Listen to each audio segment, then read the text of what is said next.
جيتكم اليوم بوصفة ميني محنشة للسيكا بحشو رائع يجبني والطريقة راح ينجحكم لأول مرة. الوصفة عندنا 700 جرام كاوكاو محمص، نضيف له 150 جرام حلوى الترك، ننحو بهذا القوام كما راكم تشوفوا. أبقى نضيفو 2 معالق سكر، ملعقة كبيرة من الزبدة، نطموه بماء مزهر، وأخيرا الحشو راه واجد معنا كما راكم تشوفوا. نجيبو ورق ديور ندهنوها بالزيت، نحطوها في كسكاس 5 ثواني ونحوها. هاي طريقة مهمة بهدول تاعنا ما يقطعناش كي نشكلو المحنشة. نحطو الحشو تاعنا ونشكلو المحنشة بهذه الطريقة كما راكم تشوفوا. مع الاخر نحطو كوردو باه ما يقطعناش كي نحطوها فوق الزيت.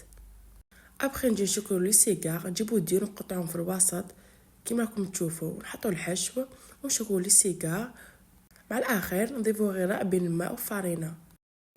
ابخي نقلوهم في زيت خونة كي يعطونا لون ذهبي، نعسلوهم بالعسيلة دافية كما راكم تشوفوا. على الاخر نديكوريوهم. وهي وجدنا معنا الوصفة. ان شاء الله تكون عجبتكم، جربوها راح تنجحكم لاول مرة. تسعدوا لي جيم ابوني، بقى الاخر مع وصفة اخرى.